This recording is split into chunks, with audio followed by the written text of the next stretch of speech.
Kemarin itu orites atau kumbang tanduk ya. Nah, sekarang itu kita mau bahas tentang tikus. Jadi tikus dari hama itu merupakan hama yang sangat berbahaya pada tanaman kelapa sawit ya. Jadi selain orites, tikus juga berbahaya. Jadi tikus ini nggak semata-mata dia makan buah saja. Di TBM bibit juga dimakan sama dia. TBM mau pembibitan, mau dia TBM makan pelepahnya. Nah biasanya kalau TBM itu biasanya makan pelepah. Nah kalau misalnya di TM kita banyak lihat itu tikus itu banyak menyerang buah yang sudah masak ya. Walaupun buah yang mentah juga dimakan, tapi dominan tikus itu menyerang pada buah yang sudah masak. Nah, kenapa tikus ini susah dikendalikan? Karena pertama itu pada tingkat serangan tikus yang serius diperkirakan TPO yang hilang mencapai 5% atau sekitar 165 kilo per hektar per tahun. Nah, tikus tadi saya sudah bahas ya, tikus dapat menyerang kelapa sawit dari fase pembibitan hingga dewasa. Nah, ini populasinya. Ini. Nah, kenapa? Dia ini mudah sekali berkembang biak. Jadi kenapa tikus ini sulit dikendalikan? Karena sifatnya itu mudah berkembang terus mobile. Jadi kalau misalnya kita nggak kendalikan bulan, kita nggak kendalikan sanggau nih, nanti yang sekadau tikusnya juga bisa pindah ke blok sebelahnya. Misalnya kita dekat dengan divisi 2 ya, divisi 2 itu, nah kalau nggak kita kendalikan dia bisa pindah. Oke ya, terus populasi tikus yang tinggi di perkebunan kelapa sawit. Nah, jadi tikus itu juga dipengaruhi oleh areal kita nih. Kalau dia semak segala macam, itu juga potensi terjadinya serangan hama tikus. Jadi yang terpenting adalah selain kita kendalikan dengan aplikasi racun tikus, dia juga bloknya juga harus bersih, disemprot rutin setiap rotasinya. Gimana? Ada yang bertanya? Lanjut ya. Oke, berikutnya itu tikus mulai berkembang biak pada umur 3-4 bulan, dapat beranak 2 kali sebulan, setiap beranak 4-8 ekor. Nah, tikusnya itu banyak ya. Jadi kalau misalnya ada satu tikus itu bisa 2 kali sebulan, berarti 15 hari dia beranak. Coba dikalkulasi. Kalau misalnya dia 2 kali sebulan, 1 ekor dia 4-8 ekor. Iya. Kalau dia 10 ekor, jadi berapa dalam sebulan itu penambahannya? Berapa nak? 40. Nah, itu 1 ekor. Kalau setahun 1 ekor berapa menghasilkan? 4 itu. Enggak, 1 ekor kan sebulan dia 2 kali beranak tuh. Berarti dia 2 kali. Berarti kalau dalam 6 bulan tuh berarti dia 12 kali. Nah, kalau dia setahun 24, 1 ekor tikus bisa beranak dia 24 ekor dalam 1 ekornya. Jadi bayangkan kalau tikus kita itu kalau dari setoran per hari berapa? Ada 100. Kalikan aja berapa tikus kita dalam fasenya sebulan. Jadi ini beberapa jenis tikus ya. Inilah tikus. Nah, kalau yang ini ya banyak jenisnya tikus ya.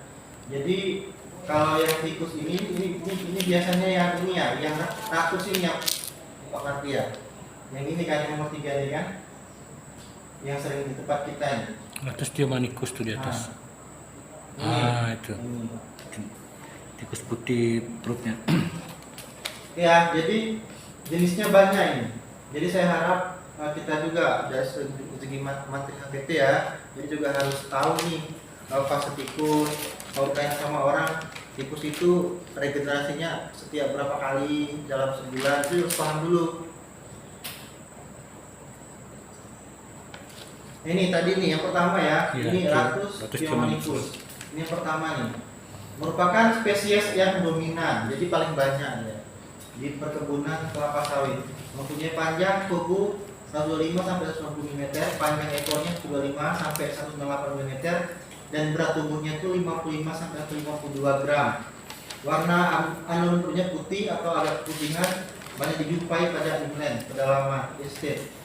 Dapat hidup baik di permukaan tanah maupun di atas pohon kelapa sawit. Ini ya, ratus ya. Jadi ini yang sering banyak terdapat di sawit kita.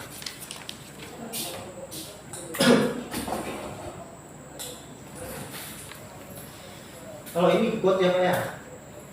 Turatkus sawah atau lagi penter. Ini yang got ya? Paling gampang tuh lihat tikus tuh, kalau tikus di kebun tuh lihat yang warna putih di perutnya itu, nah, itulah tikus kebun. Nah, tikus sawit. Iya, tapi kok tikus rumahan biasanya perutnya tuh agak warna hitam atau coklat atau kuning. Ukurannya agak besar kalau di rumah. Kalau yang pinggir sungai itu agak kuning besar. Iya, tapi semuanya dikonsumsi dah. Oke ya, jadi untuk yang tadi ini kita nggak perlu terlalu detail, cuman fokus aja satu hama, cuman kita paham ya. Jadi kita nggak perlu banyak-banyak cerita. Nanti kalau misalnya seperti kemarin tuh kita bahas riset banyak teori, tapi kan nggak paham. Saya pinginnya tahu, tapi kalau tanya orang kalian bisa menjelaskan. Ya, oke. Nah berikutnya ini tentang rakus nih. Nah ini spesies ya. Nanti kita print ya, selain orik tes kemarin, tikus juga kalian harus pelajarin, ya kan? Jadi HPT itu ya mantri HPT yang fokus tentang hama ya kalian lah di kebun ini. Nah ini spesies tadi ya, yang nomor putih ini paling banyak nih, yang perutnya warna putih. Jadi ini ratus tikus kayu yang warnanya itu warna rambut dadanya ini putih bersih atau putih krim. Itulah tikus Ya. sawit.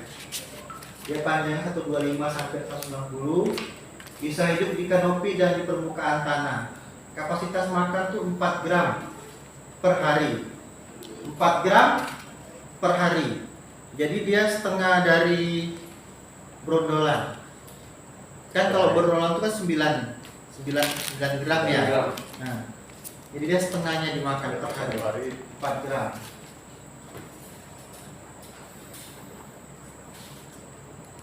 Nah ini kalau di TBM ya. Nah ini kalau tikus, tikus itu bukan berarti dia makan. Nah beda serangan tikus dengan hama-hama lain. Hama lain yang makan buah ya, itu pada ininya, pada taringnya. Dia ada serat di sini dia. Beda dengan burung betet atau apa yang makan juga sawit. Dia kalau tikus dia biasanya berserat. Ini saya jelaskan nih.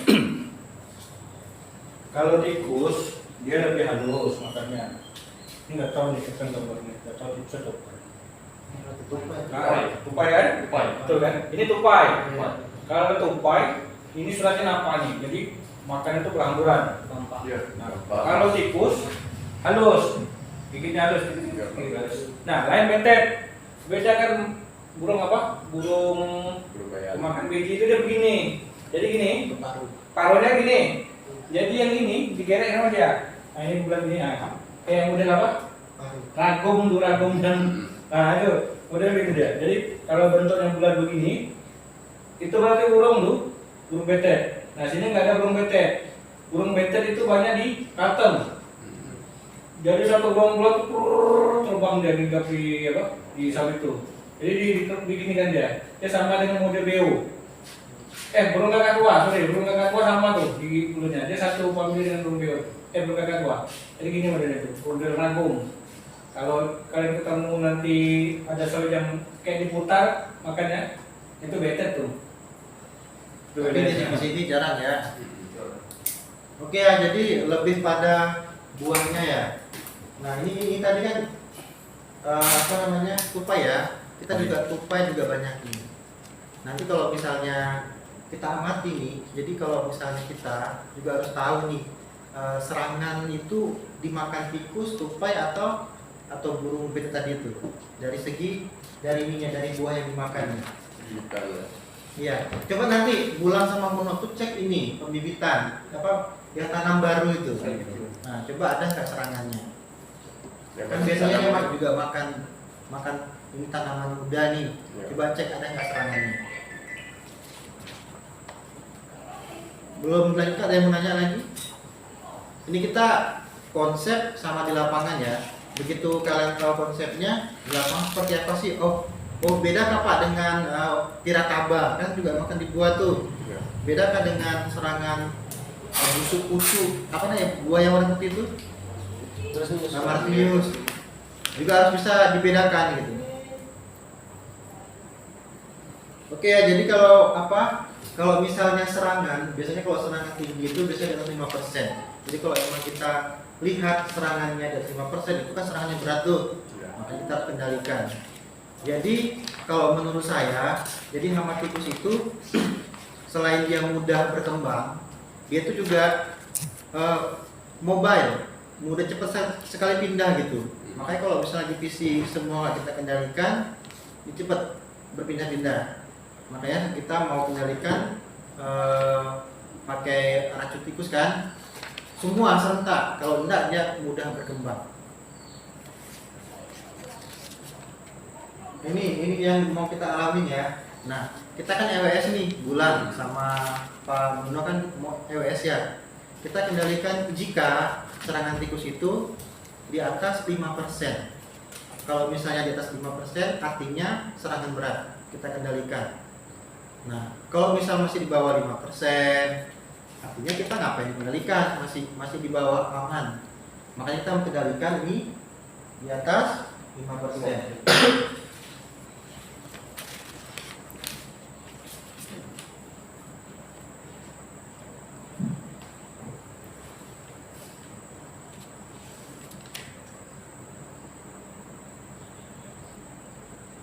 Ini mungkin pengendaliannya ya.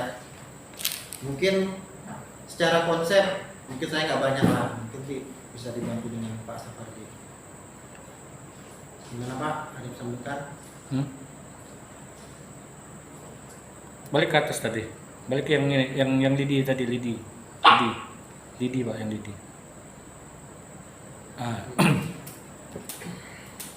Nah, ini yang harus kalian pahami.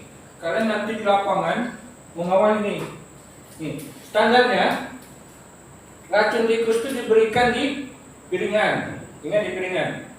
Kemudian menghadap ke pasar pikul. Nah, satu bite ini harus ada satu lidi. Nah, lidi ini fungsinya apa? Kontrol. Kalau nggak ada ini biasanya susah, agak sulit untuk kontrolnya. Apalagi yang di TM yang diselipkan dia, ya itu susah matinya. Makanya dikasih satu lidi, satu ini, ya kan? Nah, lidi ini fungsinya nanti sebagai kontrol. Ketika ini hilang, ya kan, kita kasih lagi satu, lalu kita tambah satu, berarti ada 2 kali ya. Nah, ini fungsinya untuk tujuan kontrol, kemudian cek ulangan. Nih, kan nih. Nih berarti ini kalau dia udah kasih 2 kali lidi ini, berarti ini 2 kali dia kasih. Nah, berarti yang pertama ini kan hilang. Ini kan tinggal satu nih kan, baik kan? Ini ulangannya dikasihnya satu lagi. Nah, ini yang harus kalian kasih pengertian ke anggota yang di lapangan, karena kalian yang ngawal, menteri HPT yang di lapangan.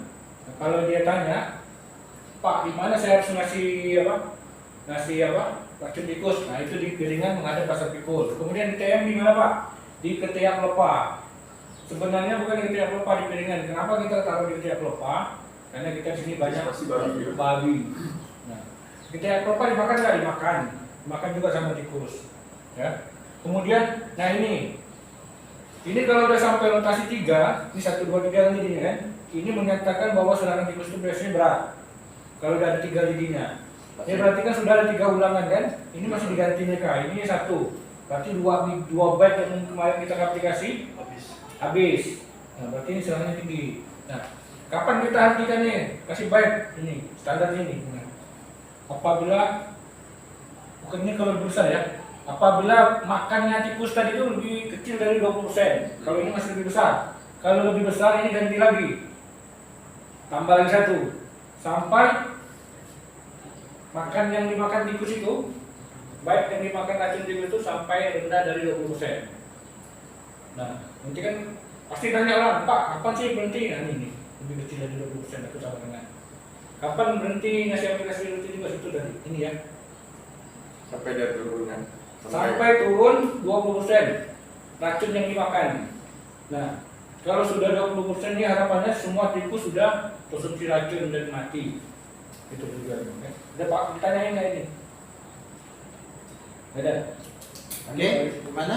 Paham kah? Paham, Pak. Jadi sebenarnya kita mau pakai atau enggak ini Pak lidinya? Hah? Mau pakai enggak lidinya?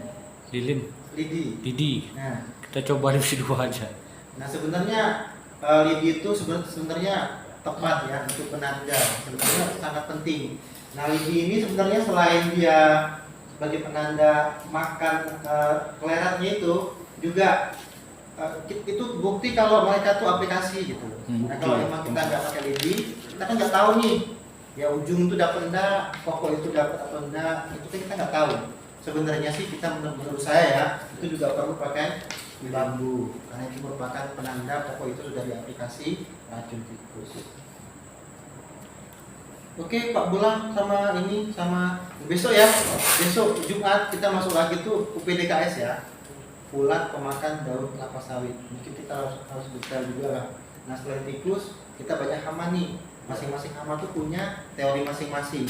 Nah kalian sebagai mantri hama juga saya bilang kenapa tadi harus beli bukunya, harus paham. Ini harus serius ya. Kita nggak boleh begitu kita kasih amanah sebagai mantri hama, ya harus jalankanlah beban ini. Harus dipahami hama itu apa. Saya nggak suka ya tadi dibilang apa itu hama. Hama itu penyakit Pak. Dan begitu para mantri hama itu teoritis. Hama itu ya begini Pak. Penyakit itu ya. Jadi hama itu adalah organisme atau makhluk hidup yang mengganggu tanaman utama. Nah, kalau misalnya tanaman utamanya sawit, apapun dia maupun manusia, hewan, binatang, serangga yang mengganggu tanaman utama namanya hama. Ya. Nah, kalau penyakit adalah tidak berfungsinya salah satu organ pada tanaman. Itu namanya penyakit. Jadi saya tambahkan, apa beda penyakit dengan hama? Hama satu, hama itu disebabkan oleh insek. Hama itu insek. Kalau penyakit itu jamur, virus, itu penyebab penyakit, beda kan? Kalau dia hama hewan-hewan seperti hewan-hewan yang merusak tanaman itu hama. Termasuk orang kalau merusak tanaman pun hama. Nah, itu termasuk organisme yang merusak tanaman itu hama. Serangga, kambing bisa jadi hama. Manusia juga. Sapi. Termasuk manusia. Kalau dia merusak tanaman, hama. Mencuri kan? Hama lah dia. Oke Pak, jadi Pak Murno ya, Pak Menteri HPT sama Pak Bulang ya. Jadi kita selain kita mengendalikan dengan cara pestisida ya kan, kita dituntut untuk mengendalikan secara biologi. Nanti kalian juga ini nih, kita kan Pak Murno, kita kan ada ini bibit ya, bibit yang di situ tuh ada burung hantu tuh. Nanti dimonitor, dicek, kalau memang dia ada anaknya dipindahkan. Terus selain ini nanti kan mungkin kalau emang udah banyak kita kawal mungkin 2 pasang ada situ. Nanti kalau emang dia benar-benar dia beranak dikembangkan lagi, kita buat penangkaran dikembangkan. Nah selain itu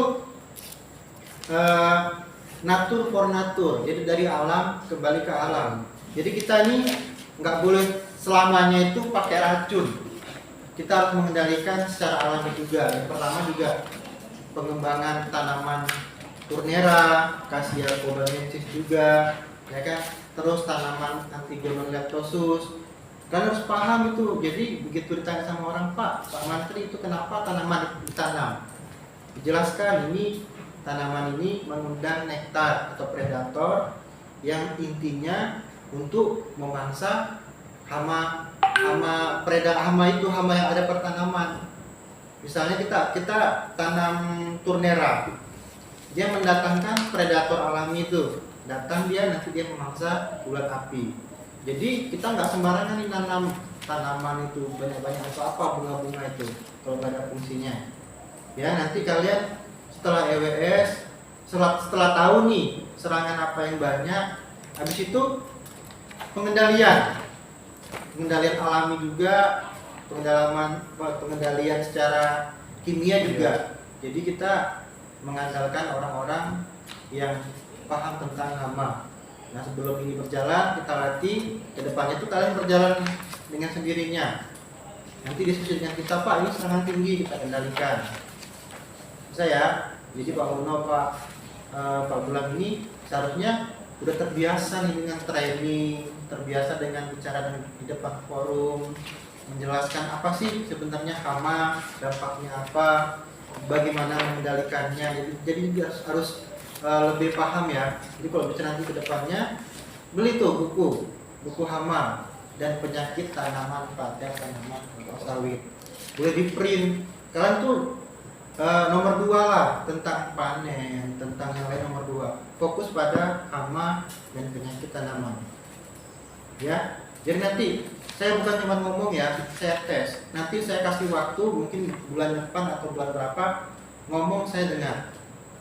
Kalian ngomong jelaskan yang saya jelaskan tadi sama Pak Pardi yang kemarin. Kalian paparkan lagi. Layak nggak jadi menteri HPT? Kalau nggak layak saya ganti. Ya. Jadi kita kasih, saya nggak main-main ya. Kasih kesempatan. Kita naikkan, kita kasih ilmu, kita ajarin, nah majulah. Jadi saya kasih waktu nanti ke depan atau bulan depan atau bulan depannya lagi, kalian ke depan jelaskan saya dengar. Oke, ini mungkin nggak terlalu banyak tentang tikus, karena tikus ini juga nggak terlalu detail dia. Tikus itu nggak terlalu detail fasenya, pengendaliannya mungkin kita nggak terlalu banyak. Nggak seperti orientas kemarin kan dia fase telur, larvanya kita kendalikan, terus fase kumbangnya kita pakai verotrap, banyak itu kalau untuk orientas. Sama dengan UPDKS, ulat api juga banyak fasenya. Pas dia fase ulat kita fogging, terus fase kokon kita kutip kokon, ya kan? Jadi banyak fase serangga itu kita pakai light trap. Jadi banyak kalau PDKS. Tapi kalau tikus nggak banyak dia. Cuman konsepnya tikus itu adalah hama yang paling mudah berkembang, mobile dia, cepat. Oke, Pak Muno sama Pak Bulan ada yang mau tanya? Pak Dim sudah jelaskan Pak. Balik ke jenis racun nanti Pak. Jenis racun. Nah, kemudian untuk mengenali tikus kan juga harus paham ini sama ini. Pak, aku harus pakai yang mana nih Pak? Ini yang mana? Ini penting. Kenapa penting? Kalau kalian punya burung hantu, kalian nggak boleh pakai ini. Kalau kalian punya burung hantu, jadi kalau kalian ngembangkan burung hantu di sawit, jangan coba-coba pakai ini.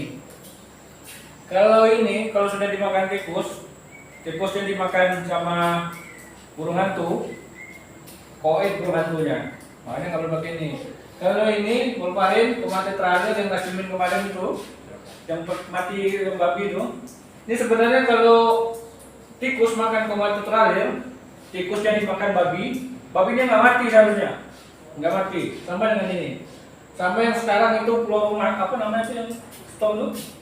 Lukomako bukan namanya itu. Nah, itu sama.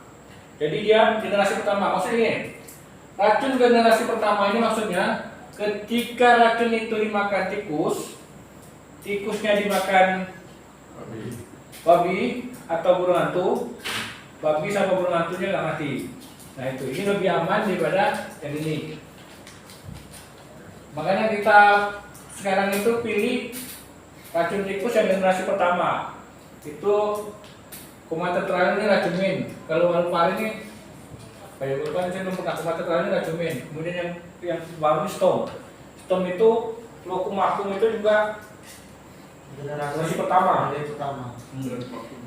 Nah ini kematian terakhir racun ini sama peluru vakum tuh itu biasanya dipakai di kedokteran untuk operasi supaya darahnya tidak beku. Jadi waktu operasi itu dikasih ini.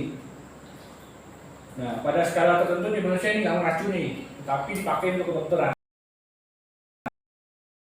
Jadi operasi itu di dalam operasi di dalam tubuh tuh supaya darah tidak beku waktu operasi dikasihlah ini. Nah, kalau nggak ada itu waktu operasi beku, operasinya gagal. Coba. Nah, kalau ini hitung letal desis ini dari berat badan. Ini nantilah saya ajarkan ini nanti lah. Yang penting kalian tahu ini dulu. Kalau mau beli racun tikus, pilih yang mana? Generasi 1 atau generasi 2? Itu aja intinya. Kalau generasi 2 itu gimana? Langsung mati. Bentuknya Pak? Hah? Bentuk tingkatan Sama, bentuknya sama. Bentuknya sama. Ini Bapak kenal pelerat gak? itu benar. Nah, itu pelerat ini sini, pelerat. Racun tikus. Kemudian body vakum. Oh, pelerat ya. Yang kemarin kita pakai yang petrokum tuh, itu juga body vakum. Lebih kuat ya. Lebih kuat. Jadi kalau milih nanti, kalau kalian milih bisa beli di toko, kalau mau beli racun tikus beli ini. Kalau kalian suruh di rumah ternak atau ternak atau kalian tak lebih aman ini masuk utama. Jadi kalian baca dulu bahan aktifnya apa, warfarin kah, kometotralis kah, atau chlorpheniramine kah? Nah, kalian beli itu. Ya, ini penting karena kita beli racun tikus kalian nggak tahu bahan aktifnya, nah percuma. Makanya sobat mantri amator sekali ini dua ini. Oke, paham ya? Oke, terima kasih Pak Sapardi. Jadi saya pinginnya itu Menteri HPT, jadi nggak duduk dengar dia pulang absen ya. Jadi kita harus terlatih terhadap penyampaian materi. Jadi nanti kita buat open dia mungkin 2 bulan ke depan atau tuh kali di depan saya dengar. Jadi tentang materi-materi yang sudah kita sampaikan nih, misalnya orik tes, terus tikus, nanti kita jelaskan tentang UPDKS juga, ya kan, bagaimana pengendaliannya. Jadi kedepannya seorang mantri HPT itu juga harus mengetahui lah hama-hama yang ada pada tanaman kelapa sawit. Oke, ada yang mau tanyakan di lapangan ya, materi lapangan apa sih mas kendalanya gitu? Pak, saya nggak paham nih, ini serangan baru atau serangan lama, atau ini serangan tikus atau bukan ya? Kalian juga harus lebih ini ya, lebih inisiatif, lebih detail lah. Jangan pulau ayo serangan baru kayak gini, padahal itu serangan ini ya, bukan serangan tikus. Jadi harus paham dari segi buahnya juga kalian harus paham nih, detail nih. Atau nanti foto kan, bagaimana buah yang masak itu ada macam-macam nggak dia? Fotokan ini beberapa foto. Pak, ini beda nih Pak, sepertinya bukan tikus, tapi selama ini kita asumsikan ini serangan sama tikus. Ya, coba nanti dicek. Ada serangan, dicek, ada fotonya, bukti kalau kita sensus. Oke? Coba ke bawah lagi Pak. Ada lagi nggak yang mau kujelaskan? Terus. Habis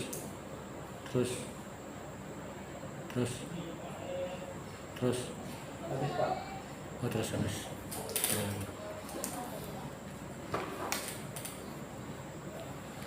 Oke, Pak Menteri, ada yang mau disampaikan? Jadi kita mulai dari apel pagi ya, Pak Alfian ya. Mulai besok atau lusa, Pak Mino. Ya nanti jadi Menteri HPT makin gemuk. Ya. Gimana? Besok atau lusa?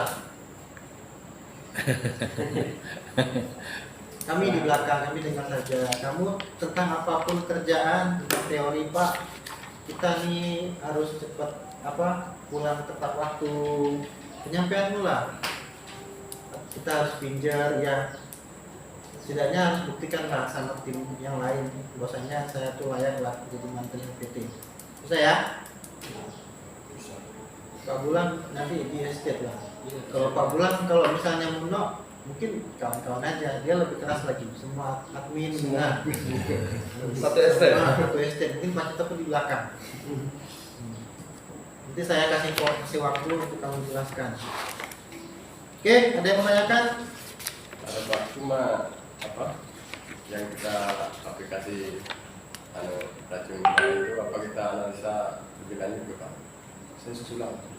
Kalau itu kan mereka di PC juga melakukan sensus ya. Itu sensusnya itu sangat tinggi, di atas 10%, ada yang 70%.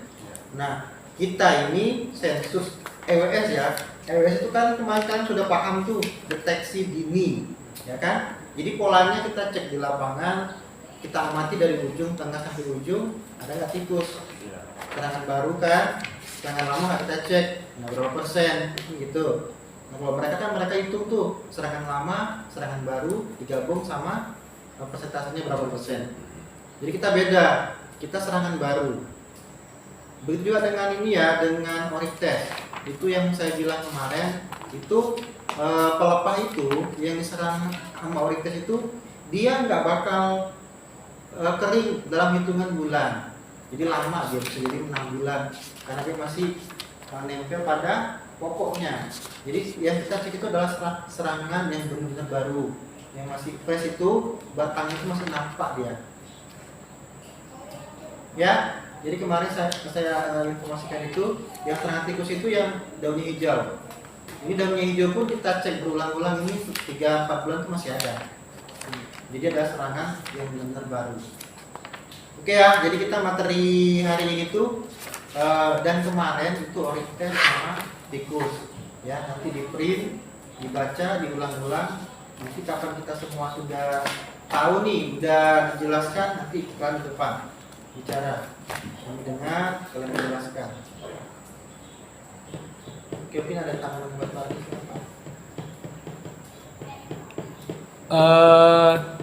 Tikus itu sensusnya biasanya 4 bulan sekali atau 2 bulan sekali, itu 10%. Sensusnya itu seperti biasa, per 10 baris. Seperti biasa per 10 baris. Jadi 13, 23, 33, 43, 53, 63, 73 terus, atau 15, 5, 15, 25, 35 dan seterusnya. Ya, itu aja. Oke, cukup ya. Terus Pak. Terus. Itu sensus. Nih, sama kan? 3. Ini bukti sama 10, intinya 10. Ini dari 5 mereka dari 5. 1, 2, 3, 4, 5 kan? 5, sini 15, sini 25. Sama aja. Gak ada beda. Sama aja. Mau 13 sama aja. Jadi intinya sama. Sensusnya 3 bulan sekali atau 4 bulan sekali ini sensus tikus. Rutin tikus. EWS itu 2 bulan sekali. Oke ya, jadi kalau EWS kita kemarin itu kan sudah targetkan ya. Jadi 2 bulan itu mengcover semua blok. Jadi saya harap targetnya dijaga. Kalian tuh punya 2 orang tuh ya. Nanti dibantu juga kalau mereka nggak banyak kerjaan, mereka kosong itu dipakai untuk EWS juga. Jadi EWS itu bukan semata-mata 10% ya. Jadi kita masuk ke dalam, amati depan, tengah, ujung, sampling, nggak harus 10%, itu datanya dapat. Jadi EWS itu deteksi ya, deteksi gejala ya. Beda dengan sensus ya. Kalau sensus dia berpola seperti ini, kalau sensus nanti kalau misalnya kalian EWS-nya tinggi, serangan tikus tinggi, baru kita sensus ulang. Jadi bedakan ini sensusnya di daerah normal. Yang ini, kalau di sini kalian tak bisa kayak gini. Ada 2 cara sensus, berdasarkan baris sama titik pengamatan. Nah, sensus. Kalau baris ini nama dengan berdasarkan baris. Kalau titik pengamatan, kalian tentukan titiknya dulu, kemudian mata 5-nya kalian amati. Semakin banyak titik pengamatan, semakin akurasinya semakin tinggi. Paham? Yang penting kurang lebih dengan ini berapa persen? 10%. Kalau titik pengamatan kan 6 pokok di sekitar mata 5. Jadi 6 pokok misalnya kalian kali 10 kali 6 ada 600 pokok kan? Nah, waktu itulah dia. Jadi sensus ada 2 cara. Kalau di daerah normal, blok yang normal pakai seperti ini. Tapi kalau boleh yang normal kayak seperti kita itu pakai titik pengamatan bisa. Tentukan titiknya, amati mata limanya, ada 6 pokok di mata lima. Oke, misalnya ini Paham ya? pokoknya ini pokoknya kan. Nah, ini pokoknya enggak. Ini mata limanya ini yang kita amati. Maksudnya kalau kita ketemu amal itu jadi mata lima itu kita jadi Itu kalau titik pengamatan. Ya. ya. Saya jelaskan lagi. Saya ambil yang ini lah, ini ya. Nih, kalian pakai titik pengamatan saya ini titik pengamatannya. Yang kalian amati 1, 2, 3, 4, 5, 6. Nah, ke-6 pokok ini kalian amati hama dan penyakitnya. Ke-6 pokok ini kan. Nah, misalnya ini ada dari ke-6 pokok ini, misalnya ada tikus serang 1. Berarti kalian catat ada 1. Nah, formnya sama aja dengan form yang kemarin. Tapi jumlah pokoknya kan kalau ada 10 titik, berarti ada 60 pokok. Nah, 60 pokok itu misalnya ada 6 yang terserang sama tikus baru, berarti 6 per 60, berarti berapa persen? 10% kan? Nah, seperti itu aja. Kalau ini kan karena bloknya normal, ya orang pakai ini. Terus sana lebih enak. Flat. Flat. Tapi kalau kayak model kita, ada yang bukit, buat nembuskan ini turunnya mungkin aja kan nggak gampang dulu kata-kata kan. Iya. Makanya buat titik pengamatan. Titik pengamatan itu bisa berubah-ubah. Kalau ini nggak segini nggak kita pokoknya. Oke. Paham Kak? Jadi nanti EWS itu jangan terpaku 10% Pak, luar biasa 10% dari itu berapa pokok tuh, ya kan? Jadi EWS itu deteksi dulu Pak. Pak Muno kalau ke Ensali sekali jalan, ya kan? Lagi kawal mereka aplikasi Fipronil juga bisa ngecek EWS juga, ya kan? Lagi cross check tangkos juga bisa EWS juga. Namanya EWS itu deteksi mata-mata. Kita pakai Microsoft apa? Ini kacamata besar nih, ya kan? Lihat nih ada nggak serangan. Nah kalau kira-kira serangan tinggi, baru kita sensus. Satu, biasakan mata itu sakit lihat lihat sawit itu aneh gitu Pak. Apa tuh ya kata gitu. Biasakan sakit mata itu. Apa? Ya. Kepedulian. Kepedulian. Nah, jadi enggak jadi hama ini kan tanggung jawab kalian nih. Misalnya apa tangkos tiba-tiba sembarangan itu kita punya bergerak hati nih. Nanti kalau hampar tangkos Pak itu nggak bisa dong hampar tangkos sembarangan. Kalau Bapak hampar tangkos sembarangan nanti kumbang tanduk jadi banyak itu kerjaan saya gitu. Jadi berat lagi gitu ya. Jadi kita punya rasa kepedulian. Ya. Paham ya? Mungkin sekarang ini lagi heboh-hebohnya skadol nih. Kualitasnya luar biasa. Jangan salah kalau kita tetap diam, mungkin bisa jadi kamu itu nanti ke depan takut juga lebih parah. Nah kalau apa-apa kita nggak ada perubahan nih, nggak ada pergerakan, itu apa dibentuk materi HPT? Kita nggak ada pergerakan pengendalian, kita diamkan, ya kan? Jadi kita materi HPT ini fokusnya hama, punya kepedulian. Jika terjadi sesuatu hal yang mengakibatkan hama itu muncul, kalian itu respon. Bisa ya? Jadi Pak, minta dong HK untuk pengendalian UPDKS nih, tanam turnera. Sampaikan ke estate manager, Pak kita perlu tanaman antigonal nih Pak, titik tertentu saja boleh. Pak ada burung hantu sana kita kembangkan, rumputnya sekian, harus punya inovasi ya, maju ke depan. Oke Pak Muno. Kalian jangan takut minta sesuatu, minta aja, koordinasi saja sama kita, Pak Waidi, saya nggak masalah. Apapun yang kalian inginkan dari pengamatan kalian itu boleh saja. Mau itu burung hantu, mau buat apapun, yang penting dengan HPT sampaikan saja. Jangan takut-takut. Intinya kalau lihat tanaman aneh, langsung ngobrol, nggak tahu, langsung tanya kita. Lihat tanaman tunasnya nggak berkembang, tanya kita. Lihat ada pucunya busuk, tanya kita. Lihat sawit yang aneh-aneh, warnanya bule, tanya kita. Oke ya, Pak Bulan ya, jadi sama Pak Bulan. Jadi pengamatan juga penting ya. Kita sudah aplikasi Fipronil. Kalian cek efektif nggak Fipronil itu? Kalian udah aplikasi nih makan kos, orangnya juga ada yang prot, material juga ada. Efektif nggak? Atau mungkin geli-geli aja nya itu apa namanya larvanya. Kalian amatin, kalian cek. Kalau bisa bawa satu apa? Gancu lah. selipkan. Kalau emang kebesaran cari yang inovasi yang agak kecil lah, yang lebih simpel gini kan. Pak ini udah disempet tetap nggak mati nih, berarti kan ada pertanyaan nih Viprolin itu kenapa, atau mungkin kurang basah, atau pas saat aplikasi kalian pulang mereka juga pulang, itu kan pertanyaan tuh. Jadi intinya hama itu jadi tanggung jawab kalian. Oke, untuk apa dibayar apa nak? Gue juga. Jadi untuk apa? Masih. Lanjut. Jadi ya, kapan besok kah? Saya bisa masuk lagi di sini. Ada satu lagi istilah di tikus yang kalian harus tahu, campaign. Campaign itu apa? Nah, Ini.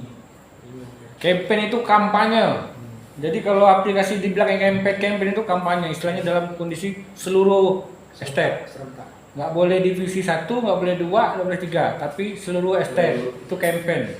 Nah, kenapa campaign? Saya pernah bilang kalau mengendalikan hama itu harus lihat perilaku hamanya. Nah, tikus kenapa di campaign? Karena dia mobile, satu mobile. Yang kedua dia sensitif.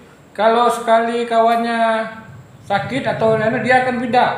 Nah, kalau dikasih campaign semua, berarti kan mereka dikepung. Nah, kalau campaign semua berarti dikepung dia kan? Jadi dia pasti mau nggak mau makan dua kelaparan. Nah, makanya tikus itu ada istilah satu campaign. Campaign itu kampanye, berarti semua areal harus dikasih. Nah, ya. Nah, satu lagi. Kalau satu blok, kalau kalian EWS satu blok misalnya sini sudah 5%. 5% nih, blok nih. Gimana saya gambarkan? 5%, ya kan? Misalnya blok ini saya titik satu titik ada 5% tuh blok. Di sekitar bloknya itu semua kelilingnya itu harus dikasih racun tikus, bukan hanya di blok yang 5%. Jadi semua bloknya itu di sekelilingnya itu harus di campaign. Jadi lari ke pribadi orang juga. Jadi kalau satu sudah blok sekena 5%, satu blok di tengah, sekelilingnya blok ini itu harus dikasih. Nah, kalau yang lain nggak perlu dikasih. Makanya perlunya Menteri HPT itu satu blok yang sudah terkena segera lakukan pengendalian keliling. Nah, itu tujuannya Menteri HPT. Makanya harus setiap hari jalan. Ya. Begitu juga UPDKS. Sekali kena satu kena blok langsung sekitarnya langsung dikendalikan. Nah, itu tujuannya. Makanya perilaku hama penting untuk kita ketahui seorang HPT. Tikus perilakunya gimana, Orektes bagaimana, UPDKS gimana, termasuk rakyat itu perilakunya gimana, itu penting. Nah, kalian harus kendalikan. Ya, paham ya? Nah. Oke, mungkin cukup sekian ya. Jadi saya harap apapun yang disampaikan dengan saya dan Pak Sapardi itu bukan cuma apa ya, cuma materi ngomong-ngomong, tapi nggak dilanjutkan. Jadi saya harap nanti materinya di print, bisa kok, nggak perlu kita minta materi, kan ada Google juga. Disitulah literaturnya kalian buka, kalian pahami. Kalau memang saya mampu dijawab, saya jawab, tapi kalau enggak silakan ke bos saya lah untuk menjawabnya.